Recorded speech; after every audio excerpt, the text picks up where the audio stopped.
میں نے پوچھنا ہے یہ جو سفر میں نماز پڑھی جاتی ہے، جی جی اکثر نماز پڑھی جاتی ہے، اہل سنت وال جماعت کے مولانا صاحب جو بولتے جی سنتے پوری پڑھنی چاہیے سفر میں، ٹھیک ہے، اور فرض یا قصر پڑھنے چاہیے.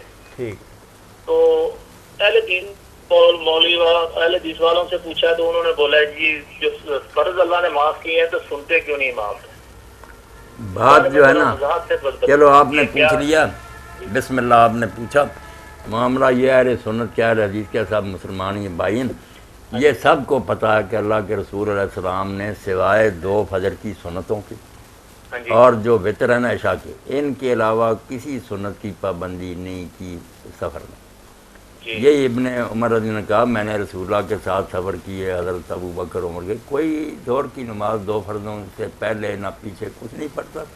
اس لیے سنت تو یہی کہ آدمی ان کو چھوڑ دے، مگر یہ چھوڑنے کا یہ مطلب نہیں کہ یہ حرام ہو جاتی ہیں. یہ بھی سمجھنا چاہیے کہ حرام نہیں ہو جاتی، یہ کئی صحابہ کرام پڑھ لیتے. تو مسئلہ کیا ہوا کہ چھوڑ سکتا ہے، پڑھنا چاہے پڑھ سکتا ہے.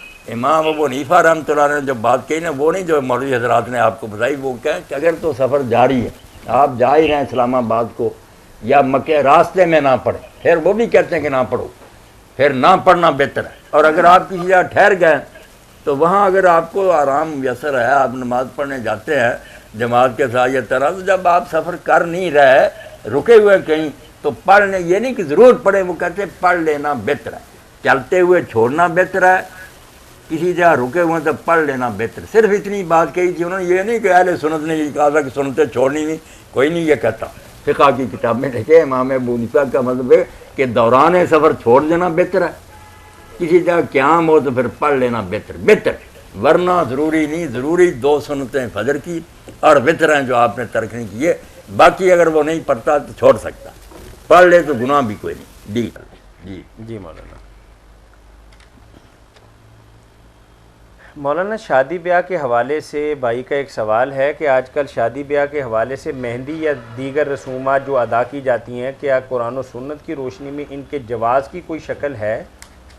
نہیں طاہر میاں، جو کچھ اب مہندی بن گئی ہے، توبہ توبہ اللہ پناہ دے، یہ مہندی ہے، یہ تو بدماشی اور بے حیائی کی انتہا ہے. لڑکیاں بھی ننگے سر میک اپ کیا ہو، لڑکے بھی ناچتے گاتے جاتے ہیں، کنڈیلیں پکڑی ہوئی ہیں، مہندی لے کر جا رہے ہیں. ہندو لوگ بالکل ہندوؤں کی یہ رسمیں.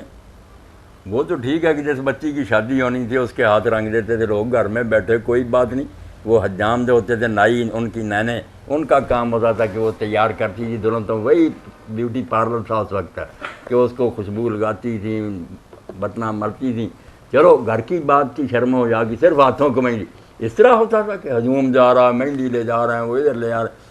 اس کا نہ پوچھیں حلال حرام کا، یہ تو خالص ہندوانہ. میں حلال کا نہیں پوچھا کہ مطلب تھوڑی بہت اس کی کوئی نہیں، کوئی گنجائش نہیں. بس بچی نے مہندی لگانی تو خود بھی لگا سکتی ہے، اپنے ہاتھوں پر لگا رہے گھر بیٹھی، یہ چیزیں نہیں جائیں. جو ہمارے مذہبی گرانے گنے جاتے ہیں نا، وہی گنے جاتے ہیں کہ جو 5 وقت نماز کا اہتمام کرتے ہیں، پردہ کرتے ہیں کچھ اس طریقے سے.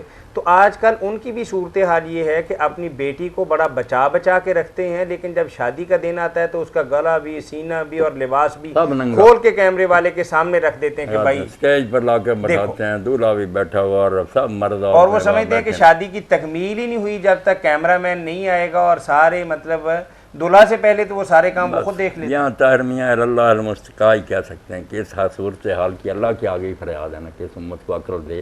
کیوں اپنی بچیوں کی نمائش کرتے ہیں، اسکینڈل بن جاتے ہیں، لوگ تصویریں لے لیتے ہیں، کیا کیا فتنے اٹھ رہے ہیں. مولانا بدقسمتی سے میرے اپنے ایک عزیز کی شادی تھی تو کھانا ٹھنڈا ہو گیا، لیکن وہ دلہا اور دلہن کار سے نہیں اتر رہے کہ مووی والا نہیں آیا.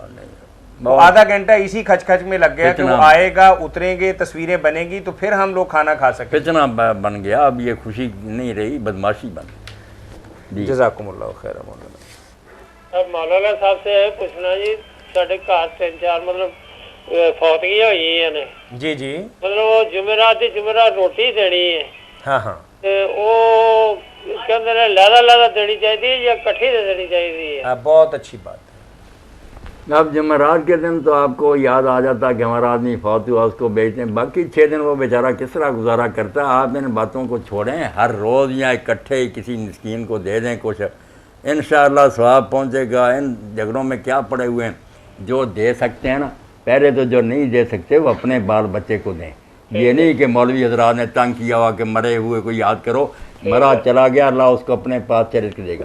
یہاں جو بھوکے بچے مر رہے ہیں نا, کئی لوگ ہیں بیچارے وہ مزدوری کما کر اتنی لاتے ہیں کہ بچے جو ہیں بھوکے, مگر مولوی کہتا جمعرات کا ختم ضرور کرو. میری پرات جو ہے نا یہ مجھے ملنی چاہیے.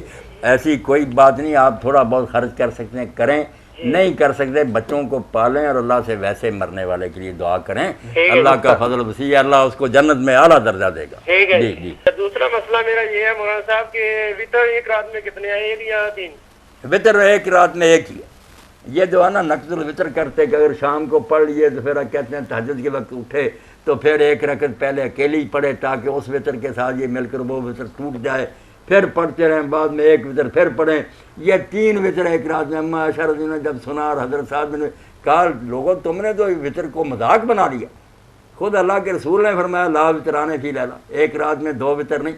حضرت طلق بن علی نے یہی جو رمضان کی رکھتے ہیں تراویح مسجد میں جماعت کرائی, وطر پڑھائے, پھر اپنے قبیلے میں گئے, وہ بھی کہنے لگے حضرت ہمیں ہی پڑھا دو, پھر ان کو بھی پڑھائیں, مگر وطر کا وقت آیا تو انہوں نے کہا نہیں وطر نہیں میں پڑھوں گا, ایک رات میں 2 وطر. یعنی ایک ہی وطر ہے ایک رات, ایک ہی وطر بالکل.